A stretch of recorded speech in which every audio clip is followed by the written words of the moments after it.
샬롬. 세계사 이야기 세 번째, 17번째, 17. 엘리자베스 1세. 나는 영국과 결혼했다. 영국은 여왕이 통치하던 시절 많은 발전을 이루었어요. 엘리자베스 1세는 스페인 무적 함대를 무찌르고 영국을 유럽 최강의 해상 제국으로 만들었고, 빅토리아 여왕은 영국을 해가 지지 않는 나라로 만들었지요. 영국의 발전을 이끈 엘리자베스 1세는 어떤 인물이었을까요? 영국은 여왕이 통치하던 시절에 가장 많은 발전을 이루었습니다.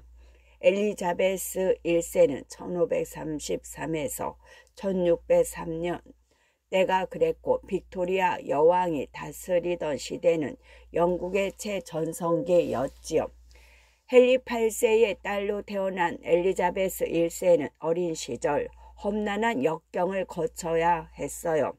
어머니 앤 분리는 아들을 낳지 못한다는 이유로 죽음을 당해야 했고, 헨리 8세가 죽자 이복 언니 메리 1세가 즉위하며 엘리자베스 1세를 런던탑에 가두었지요.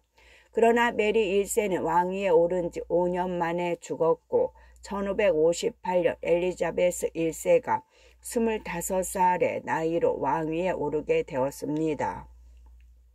엘리자베스 1세는 의지가 강하고 총명했지요.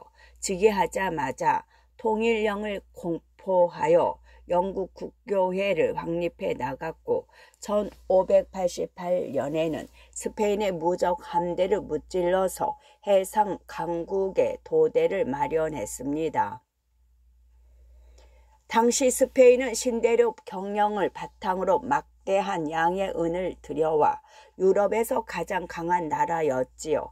특히 최강의 함대를 갖춰 무적 함대라고 불렀지요. 하지만 작으면서도 빠른 영국 함대에 무너지며 해상권을 영국에 내주었습니다. 엘리자베스 1세는 상업을 중요시하는 정책으로 전성기를 이루었고, 문화적인 측면에서도 셰익스피어와 스펜서 존슨, 그리고 철학자 베이컨 등 걸출한 인물들이 나타났습니다. 그런데 문제가 생겼어요. 유럽에서는 왕실 간의 정략 결혼을 하는 풍습이 있었는데, 엘리자베스 1세에게도 다른 나라의 왕실과 결혼하라는 성화가 빗발쳤던 겁니다. 그때 엘리자베스 1세는 이렇게 말했지요. 나는 영국과 결혼했다. 그녀는 평생을 독신으로 살아 처녀 왕으로 불리기도 했습니다. 엘리자베스 1세는 사실 신하인 월터 롤리 경을 마음에 두고 있었어요. 월터 롤리 경은 옥스퍼드에서 공부한 뒤 프랑스의 신교도인 이그노를 구원하기 위해 위용군에 참가했던 해군 장성이자 작가였습니다. 그는 아일랜드의 반란을 진압하는 데 공을 세우며 그 능력을 인정받았지만 둘의 사랑은 이루어지지 않았지요. 엘리자베스 1세는 영국을 강대국으로 만든 뒤 1603년 숨을 거두었습니다. 이 여왕이 죽은 후 월터 롤리 경은 런던탑에 12년간이나 갇혀 있다가 1616년 강금에서 풀려났으나 결국 2년 뒤 사형을 당하고 말았습니다. 청교도들은 왜 신대륙으로 떠났을까?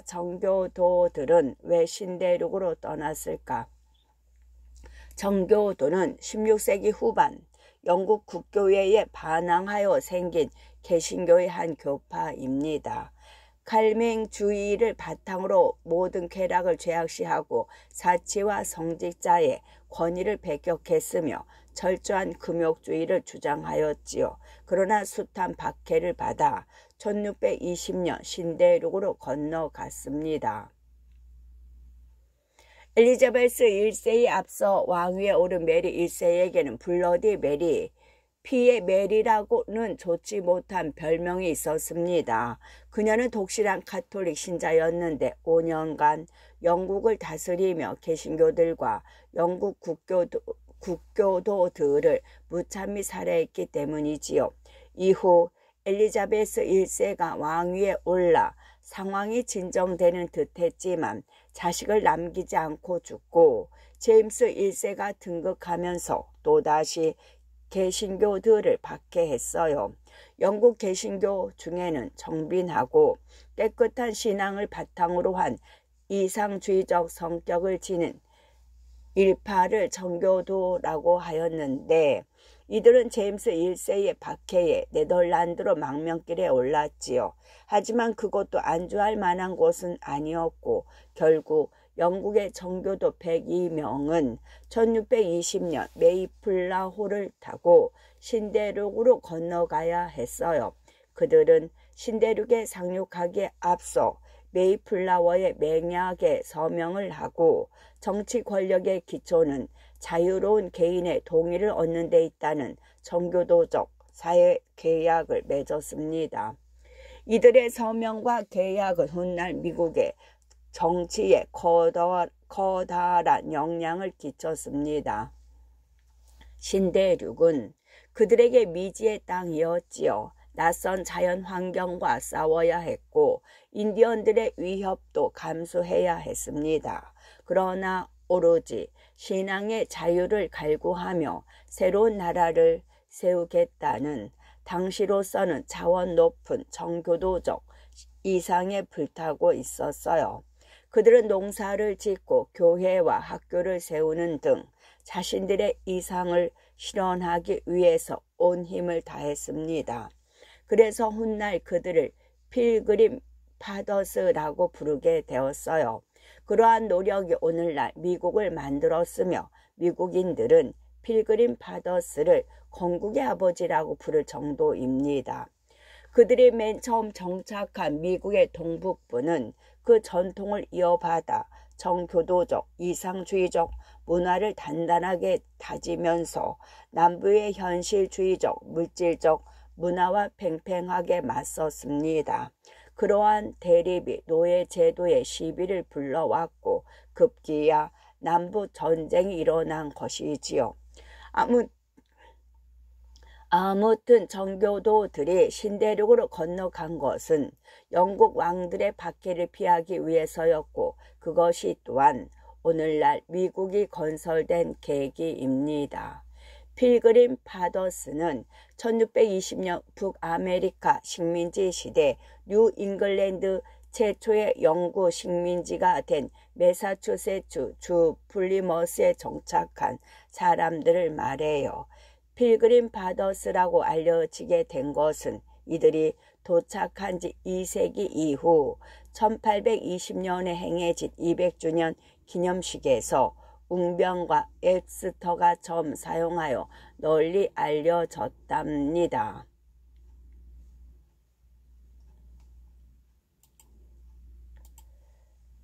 갈릴레이, 그래도 지구는 돌고 있다.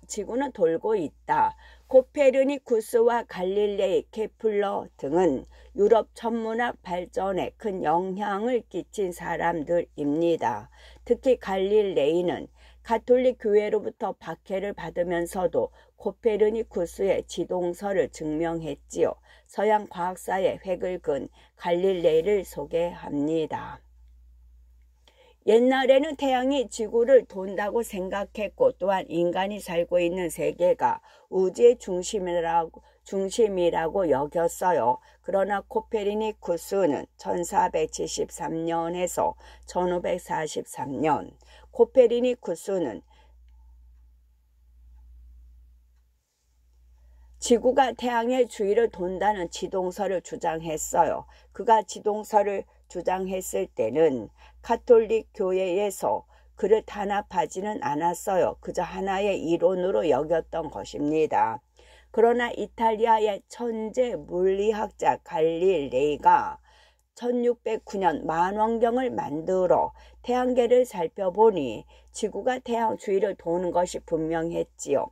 갈릴레이는 목성에 4개의 위성이 있다는 것과 금성의 간만, 태양의 흑점, 달의 굴곡 등을 발견하여 코페르니쿠스의 지동설을 증명했어요. 그러자 가톨릭 교회에서는 갈릴레이를 이단으로 지목하여 종교 재판에 회부했지요. 고문과 협박에 못 이긴 갈릴레이는 결국 지동설은 잘못된 학설이라고 말해야 했지만 법정을 나오며 이렇게 말했다고 합니다. 그래도 지구는 돌고 있다. 1633년 갈릴레이는 피렌체 교회의 자택에 유폐되었습니다.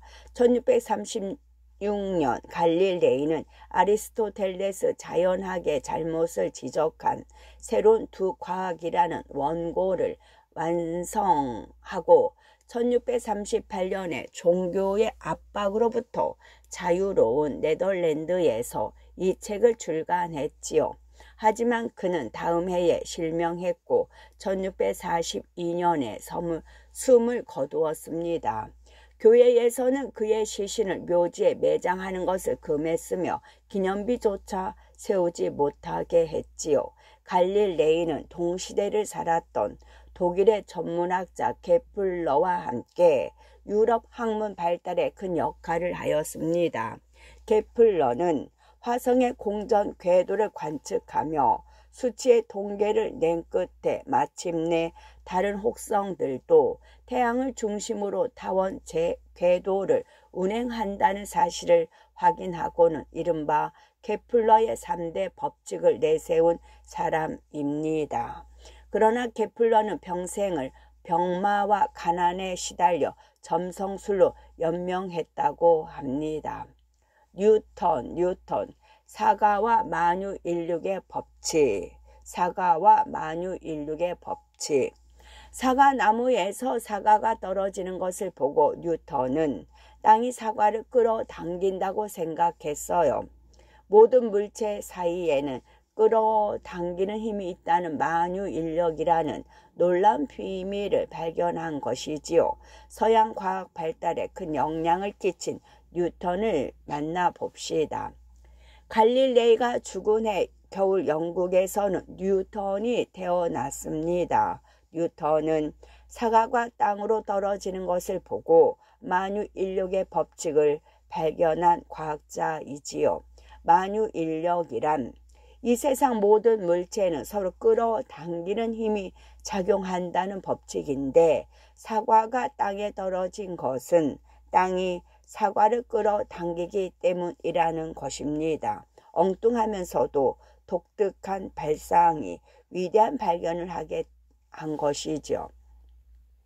뉴턴은 생활 자체도 매우 독특했습니다. 하루는 계란을 삶아 먹으려고 한 손에는 계란, 한 손에는 시계를 들고 냄비의 뚜껑을 열었어요. 잠시 후에 냄비를 열어보니 그 안에는 시계가 있었습니다. 또 손님을 초대하고는 연구실에 포도주를 가지러 갔는데 아무리 기다려도 뉴턴이 나타나지 않았어요. 하인이 가보니 뉴턴은 손님을 초대했다는 사실을 까맣게 잊고 연구에 몰두하고 있었다고 합니다. 더 기가 막힌 일은 난로 이야기이지요. 어느 날 난로 곁에서 공부를 하던 뉴턴은 너무 뜨거워서 하인을 불렀어요. 뜨거워서 못 견디겠는데 어떻게 안 될까? 하인은 뉴턴의 의자를 조금 뒤로 당겨서 물러나게 했어요. 매우 훌륭한 생각이야. 뉴턴은 이렇게 하인을 칭찬하고 연구를 계속했어요. 자신이 난로에 너무 가까이 앉아 있어서 뜨겁다는 사실도 모를 정도로 몰두했던 거지요. 나는 바닷가를 논일며 매끈매끈한 자갈이나 예쁜 조개 껍질을 줍는 어린아이와 같았다. 저 넓은 진리의 바다가 눈앞에 펼쳐져 있는데도 말이다. 이것은 훗날 뉴턴이 밝힌 회고담에 나오는 말입니다. 위대한 과학자이면서도 자신을 어린아이로 비유한 뉴턴은 그처럼 어린아이처럼 솔직하고 편견 없이 세상을 바라볼 수 있는 눈을 가졌기에 진리의 길을 찾을 수 있었던 것이 아닐까요? 뉴턴은 만유인력의 법칙 이외에도 미적분과 빛의 분석에 대한 착상 등을 발견했는데 이 세 가지를 뉴턴의 3대 발견이라고 부릅니다. 그는 이처럼 서양 천문학과 물리학 그리고 수학의 발전에 큰 몫을 했지요. 만유 인류의 법칙은 질량을 가진 모든 물체는 그 물체 사이의 질량의 곱에 비례하고 두 물체의 질점 사이 거리의 제곱에 반비례하는 인력이 작용한다는 법칙입니다. 좀 어렵죠? 중고등학교에 가면 꼭 알아야 합니다. 행성의 운동과 은하수의 생성, 빛의 굴절 등 많은 현상에 적용되는 법칙이지요. 태양의 왕 루이 14세, 태양의 왕 루이 14세, 짐이 곧 국가다. 태양왕 루이 14세는 절대 왕정 시기였던 프랑스 부르봉 왕조의 대표적인 전제 군주로 최고의 권력을 누려 태양왕이라고 불립니다. 그는 베르사유 궁전을 지어 유럽 문화의 중심이 되게 했어요. 하지만 신교들을 박해했고 화려한 궁정 생활로 프랑스의 재정 결핍을 초래했지요. 서양 역사에서 100년이 넘게 전쟁을 벌인 적이 있다는 걸 알고 있으신가요? 영국과 프랑스는 1337년부터 1453년까지 전투와 휴전을 거듭하며 전쟁을 치루었습니다. 이것을 100년 전쟁이라고 하는데 원인을 파고 들어가면 왕위 계승 문제와 상소 그리고 경제 문제가 얽히고 설키어 있지요. 전쟁은 애국 소녀 잔다르크의 활약으로 잔다르크는 1412년에서 1431년 활약으로 프랑스가 승리를 거두고 유럽 강대국으로 떠올랐고 프랑스에서는 특히 절대 왕정이 확립되는 계기가 되었습니다. 절대 왕정이란 왕이 국가의 모든 권력을 장악하고 통치하는 것을 말하는데 이 절대 왕정의 최고 시기는 루이 14세가 지배했던 때입니다. 루이 14세가 최고의 권력을 지니게 된 것은 재무총감 콜베르의 역할이 컸지요. 콜베르는 상업을 중요시하는 중상 정책을 펴서 프랑스를 유럽 최강으로 만들었고 따라서 자연히 루이 14세의 위세도 높아졌습니다. 루이 14세는 스스로 자신을 태양왕이라고 부를 정도로 막강한 권력을 지니고 있었어요. 그러자 국가가 더 중요하다며 왕의 권력이 지나치다고 비판하는 목소리가 들려왔지요. 이에 대하여 루이 14세는 말했습니다. 국가라고? 짐이 곧 국가이니라. 또 그는 절대 왕권을 유지하기 위하여 왕권, 신수서를 내세우고 곧 왕의 권력은 신에게서 받은 절대적인 것이다 라고 주장을 폈습니다. 황태자의 시강, 궁전에서 왕이나 왕자에게 학문을 강의하는 사람, 황태자의 시강이었던 보시웨의 저서, 성서의 말씀에서 이끌어낸 정치술에는 다음과 같이 쓰여 있습니다.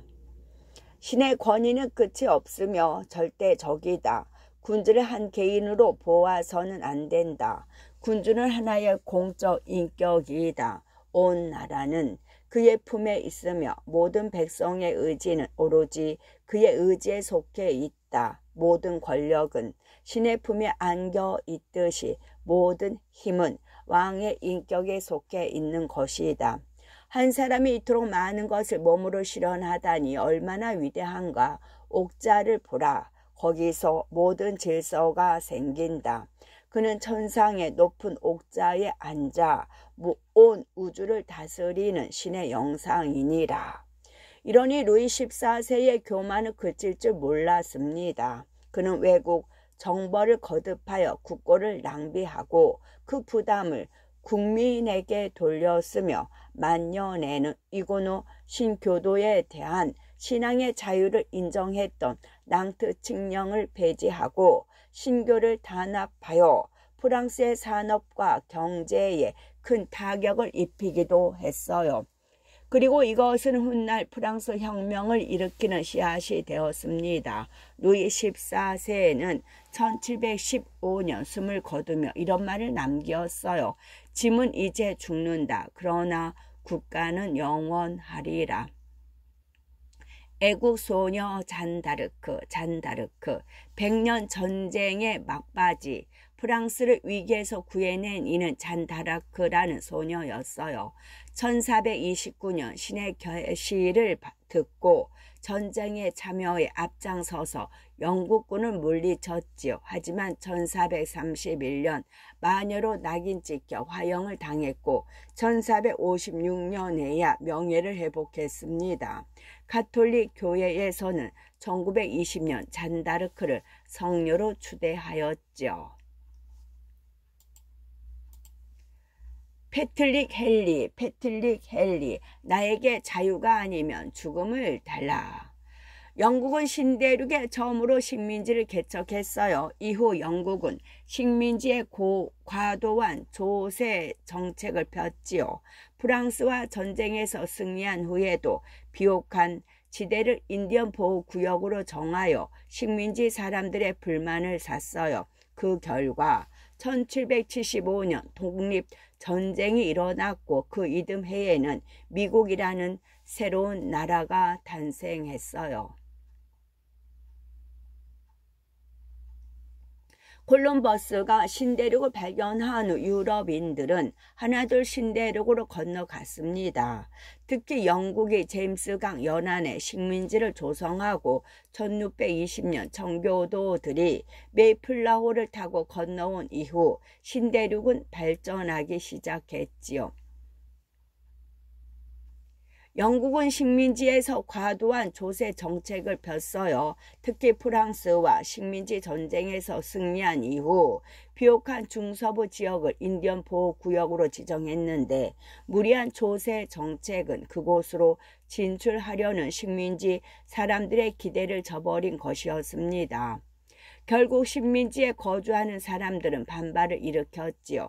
1770년 보스턴에서 영국군과 시민이 충돌해 시민 5명이 사망했고 1773년에는 보스턴 시민들이 영국의 차 조례에 반대하며 항구에 정박 중이던 선박을 습격하고 차 상자를 바다에 던져버린 사건이 일어났습니다. 1775년 버지니아 지사 패트릭 헨리는 결연한 자세로 의회에서 다음과 같이 주장하였지요.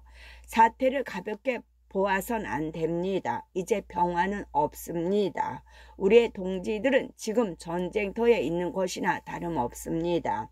그런데 우린 그저 팔짱을 끼고 바라보고만 있다니 이게 말이 됩니까? 여러분이 진정으로 바라는 것은 무엇입니까?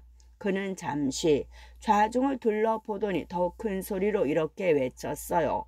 나에게 자유가 아니면 죽음을 달라. 마침내 1775년에 북미 13개의 주가 뭉쳐 독립전쟁을 일으켰고 1776년에는 영국으로부터 독립을 선언했어요. 바로 미국이라는 나라가 탄생한 것입니다. 독립전쟁은 7년간 계속되었고 1783년에 파리 조약에서 드디어 독립이 승인되었지요. 미국은 이후 서부까지 영토를 확장하였으며 세계 곳곳에서 이민자들을 받아들이는 정책으로 부강한 나라의 기틀을 다졌습니다. 대신 본래 그곳에 살던 원주민들은 생활의 터전을 이뤘지요. 인디언들이 살던 대륙에서 다양한 인종과 다양한 문화가 뭉쳐서 발전을 이룬 나라가 바로 미국입니다. 프랑스 대혁명, 절대 왕권을 무너뜨린 시민혁명. 인권이라는 말은 사람으로서 당연히 누려야 할 인간답게 살 권리를 말하지요. 이와 밀접한 역사적 사건이 바로 프랑스 대혁명입니다. 시민들이 절대 왕정을 무너뜨리고 유럽 사회에 새로운 질서를 가져오게 한 사건이지요. 인권의 중요성과 민주주의의 정신이 싹튼 프랑스 대혁명 속으로 들어가 볼까요? 서양 역사에서 프랑스 대혁명만큼 중요한 사건은 드뭅니다. 절대 왕권을 무너뜨리고 인권과 민주주의 이념을 세웠거든요. 인권이라는 말은 사람으로서 당연히 누려야 할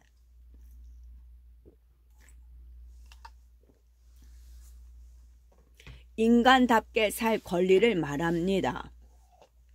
혁명이 일어나기 전만 해도 프랑스 사회는 절대 왕정의 절대 강국이었어요.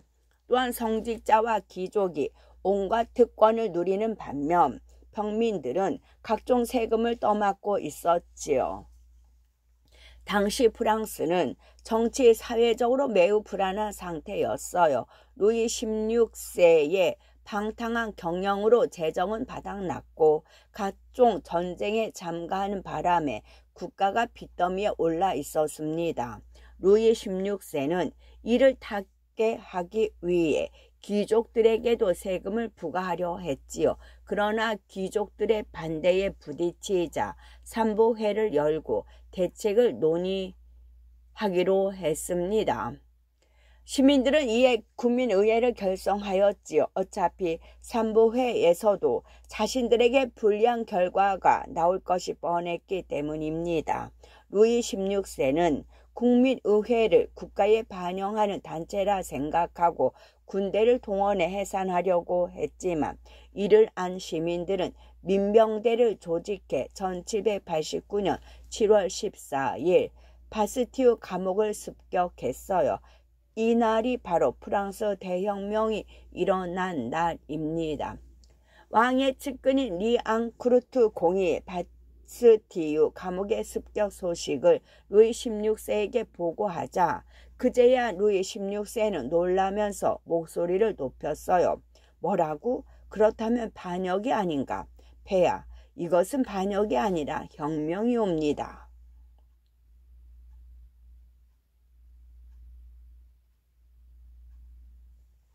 리앙크루 공은 또렷하게 대답했습니다. 이야기를 루이 16세의 사회적 무관심과 무지를 나타내는 것이고 한편으로는 말의 뉘앙스를 중요하게 여기는 프랑스인들의 전통을 나타내는 표현이기도 합니다. 한편 왕비인 마리 앙뚜아네트도 도무지 사회에는 관심이 없고 1755에서 1793년 오로지 사치를 즐기기에 바빴지요. 민중들이 베르사유 궁전으로 몰려와 빵을 달라고 아우성치자 이렇게 대답했어요. 빵이 없으면 과자를 먹으면 되지 왜들 몰려와서 저러는 것이지. 혁명이 일어나자 루이 16세와 마리 앙뚜아네트는 오스트리아로 망명하려다가 붙잡혀서 형장의 이슬로 사라졌지요. 프랑스 대혁명의 성공은 이후 서양을 새로운 세계로 이끄는 계기가 되었답니다. 동인도 회사, 동방으로 가자. 콜럼버스가 신대륙을 발견한 이후 유럽 각국은 세계 곳곳으로 진출했어요. 특히 인도의 향료와 중국의 차를 들여오기 위해 인도와 중국 등 동방으로 가려고 노력했지요. 그래서 만든 회사가 동인도 회사입니다. 아편 전쟁까지 일으켰던 당시 영국의 동인도 회사에 대해 알아봅시다. 17세기부터 19세기까지 유럽 여러 나라들은 앞다투어 아시아로 진출했어요. 그중 네덜란드와 영국, 프랑스는 동인도 회사를 설립하고 동방 진출에 앞서 나갔지요. 네덜란드는 1600년에 이미 인도 항로를 개척하여 향료 무역을 시작했고 이에 자극을 받은 영국 런던의 상인들이 동인도 회사를 세우고 엘리자베스 1세로부터 동인도 지역의 무역 독점권을 얻었습니다. 두 나라 상인들은 당연히 부딪힐 수밖에 없었지요. 영국 상인들은 17세기에 들어와 아프리카에서 일본까지 무대를 넓혔지만 네덜란드 동인도 회사와 격렬한 싸움에서 패하는 바람에 17세기 말에는 인도의 서해안에만 근거지를 두게 되었습니다. 당시 주요 사업은 인도의 면직물을 수입하는 것이었지요. 그러나 내륙 지방에 대한 토지와 주민을 지배해 나가면서 1765년에는 무굴 황제로부터 벵골 지방의 조세 징수권을 양도받았습니다. 그 결과 18세기 중엽에는 인도에서 확고한 위치를 차지하게 되었지요. 그러나 본국에서는 회사의 전제와 독점이 비난의 대상이 되어 인도의 행정은 점차 본국 의회의 감독하에 들어갔습니다. 1814년에 인도 무역의 독점과 차 무역의 독점이 폐지되었고 회사도 국가에 넘어갔습니다. 이 와중에 영국은 무역 적자를 해소하기 위하여 중국을 상대로 아편을 판매하였습니다. 아편은 마약이라서 한번 중독이 되면 쉽게 끊을 수 없고 계속 피워야 합니다. 여기에 큰 역할을 한 것이 동인도 회사로 벵골 지방에서 아편을 재배해 중국에 몰래 팔았어요. 그러자 중국의 도광제는 특사를 파견해 광저우에서 일어나는 아편 거래를 막게 했지요. 그러나 영국 상인들은 의회를 움직여 군대를 파견하게 하였고 마침내 1840년 엘리어트가 4,000명의 병력을 이끌고 광등 앞바다 도착해 선전포고를 하고 전쟁을 시작했어요. 이것이 바로 아편 전쟁입니다. 영국의 최신의 군대와 낡은 중국 군대는 싸움이 되지 않았지요. 영국군이 1841년 가을 영파를 점령하고 이듬해에는 상하이와 난징까지 진격하자 중국은 불리한 조건에서라도 타협할 수밖에 없었어요. 1842년 8월 난징에서 양국이 조약을 체결했는데 이 체결로 홍콩이 영국으로 넘겨졌고 상하이 등 5개 항구를 개방하게 되었죠. 또한 중국은 영국의 전쟁 배상금과 몰수한 아편 배상금 등 1,800만 달러를 3년 안에 지불하기도 했습니다. 이후 프랑스와 미국 등 서양의 여러 나라들이 중국에 진출하게 되었고 오랫동안 지속되던 봉건 사회가 서서히 무너지면서 동방의 문이 열리게 된 겁니다. 한편 영국의 동인도 회사는 1858년 세포이 반란을 계기로 빅토리아 여왕에게 헌납하고 해산했습니다. 신사의 나라 영국이 일으킨 아편전쟁, 신사의 나라 영국이 일으킨 아편전쟁, 이것만큼 부정한 전쟁, 이것만큼 영국을 불명예로 빠뜨리게 한 전쟁을 나는 이제껏 보지 못했습니다.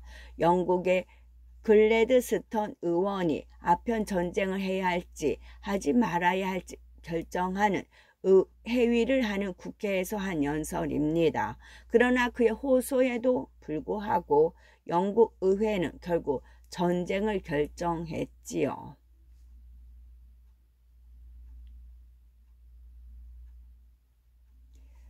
제1차 세계대전, 제1차 세계대전 전쟁에 휩싸인 유럽.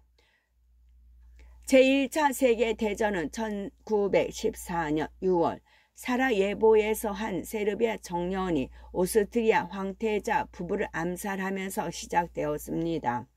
독일과 오스트리아, 이탈리아가 손을 잡고 연합군에 맞섰지만 4년 만에 연합군의 승리로 막을 내렸어요. 그 와중에 미국은 놀라운 경제 발전을 이루었습니다.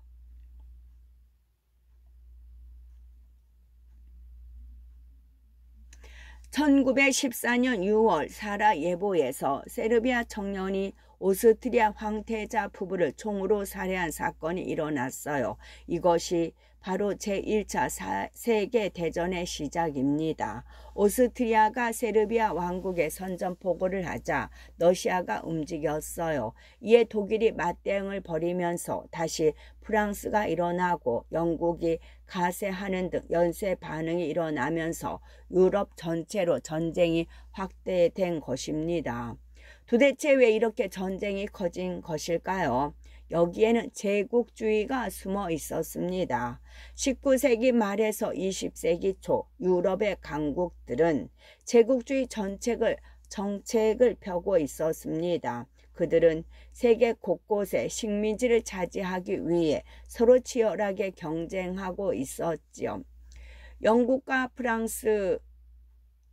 영국과 프랑스 등은 뒤늦게 식민지 쟁탈전에 뛰어든 독일을 견제하기 위해 러시아와 함께 삼국 협상을 체결했지요. 이에 대해 독일, 이탈리아, 오스트리아는 프랑스를 고립시키기 위해 삼국 동맹을 맺었습니다. 여기에 더해진 것이 독일, 오스트리아를 중심으로 하는 범게르만주의와 러시아, 세르비아가 뭉친 범슬라브주의의 대립입니다. 세르비아 청년이 오스트리아 황태자 부부를 살해한 것은 두 민족 간의 다툼으로 번졌고 이것이 삼국협상 대 삼국동맹의 전쟁으로까지 확대되어 제1차 세계대전이 일어난 것입니다. 이 틈을 타 미국은 경제 발전의 기회를 잡았지요.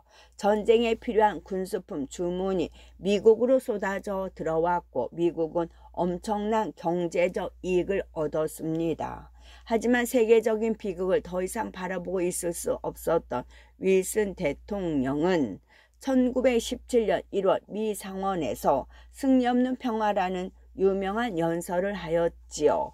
지금 벌어지고 있는 전쟁을 하루 빨리 끝내야 합니다. 전쟁을 종식시킬 조약 또는 협상은 평화의 조건을 갖추어야 합니다. 평화는 승리 없는 평화라야 합니다. 승리란 패자에게 강제로 주는 평화, 패자에게 주어진 승자의 조건을 뜻합니다. 1918년 11월 독일의 항복으로 전쟁은 마침내 끝났고 이듬해인 1919년 윌슨은 노벨 평화상을 수상했어요. 한편 제1차 세계대전은 여러 가지 획기적인 변화도 가져왔지요. 이 시기에 탱크와 독가스, 잠수함이 개발되었고 전투기도 등장했는데 특히 전투기는 세계 항공 발전에 큰 역할을 했습니다. 국제연맹의 탄생. 제1차 세계대전이 끝난 뒤인 1920년에 미국 대통령 우드로 윌슨의 제안으로 국제연맹이 설립되었어요. 그러나 1930년대 이후 계속되는 국제분쟁에 무기력한 모습을 보였고 제2차 세계대전을 막는데 아무런 역할도 하지 못했습니다. 결국 1946년 4월 18일 후계자 격인 국제연합이 창설되면서 국제연맹은 해체되었죠. 제2차 세계대전과 히틀러. 인류 역사상 최악의 전쟁. 제2차 세계대전은 인류 최악의 전쟁입니다. 특히 히틀러는 아우슈비츠 수용소 등에서 유대인들을 대량 학살했지요. 처음에는 독일과 일본 등이 승승장구했지만 시간이 흐르며 연합군이 유리해졌습니다. 이후 히틀러의 자살과 일본의 패망으로 전쟁은 끝났지요. 제2차 세계대전은 이후 전 세계를 재편하는 결과를 가져왔어요. 독일은 1차 세계대전의 패배로 엄청난 위기에 놓였습니다. 연합국에 막대한 배상금을 지급해야 했고 국내에서는 실업자가 급증했지요. 이런 와중에 유태계 사람들은 오히려 불을 축적해 나갔어요. 독일을 다시 일으켜 세운 것은 히틀러였습니다. 1889에서 1945년 1933년 나치당 당수로 정권을 잡은 히틀러는 제일 먼저 실업자를 구제하려 했고 민족의식을 불러일으켜 국민을 단결시켰어요. 그때 문제가 된 것이 유태인들과의 마찰이었습니다. 당시 유럽에는 유태인에 대한 비판이 일고 있었는데 히틀러도 그중 한 명이었지요. 그는 유대인들이 세계를 지배하려 한다는 생각에 사로잡혀 유대인들을 세상에서 다 청소해야 한다고 마음먹고 많은 유대인들을 잔인하게 학살했습니다. 아우슈비츠 형무소에서 독가스로 유대인들을 대량 학살한 것은 인류 역사상 최악의 사건입니다. 히틀러는 아울러 1939년 9월 폴란드를 침공했는데 이것이 제2차 세계대전의 시작입니다. 독일은 이후 프랑스로 진격했고 이탈리아, 일본과 삼국 조약을 맺어 세계 곳곳에서 전투를 벌였습니다. 이에 영국과 프랑스, 미국, 소련, 중국 등은 연합을 맺어 맞섰지요. 유럽은 물론 아시아와 아프리카 등 세계 곳곳에서 치열한 전투가 벌어졌고 잔인한 학살이 일어났습니다. 초반엔 독일과 일본 등이 승승장구했지만 시간이 흐를수록 연합군의 기세가 커져갔지요. 1945년 4월 히틀러는 전세가 불리함을 알고 자살을 선택했고 미국이 히로시마와 나가사키에 원자폭탄을 투하하여 일본의 항복을 받아내며 드디어 전쟁이 끝나게 되었습니다. 전쟁은 엄청난 사상자와 재산 피해를 가져왔으며 그 결과로 세계를 재편하게 되었지요. 전쟁 후 국제연합이 탄생했고 미국과 소련은 각각 민주주의와 공산주의의 기수로 떠올라 이후 총성 없는 전쟁, 즉 냉전 체제를 형성했습니다. 한편 독일은 동서로 나뉘어 서쪽은 자본주의를 동쪽은 공산주의를 표방하게 되었고 우리나라도 남북으로 나뉘게 되었습니다. 미국은 공산주의가 확산되는 것을 막기 위해 마셜 플랜이라는 계획을 세워 서유럽 자본주의 나라들에게 전폭적인 지원을 시작했고 1949년 나토 북대서양 조약기구를 만들었어요. 이에 맞서 소련도 1955년에 바르샤바 조약기구를 만들었지요. 그리고 많은 국가들이 독립을 해 세계 지도가 바뀌었습니다. 국제연합 제2차 세계대전이 끝난 후 전쟁 방지와 평화 유지를 위해 설립된 국제기구입니다. 이후 정치, 경제, 사회, 문화 등 모든 분야의 국제협력 증진을 위해 노력하고 있어요. 2007년에는 우리나라의 반기문 총장이 국제연합 사무총장에 취임했으며 본부는 미국 뉴욕에 있습니다. 끝.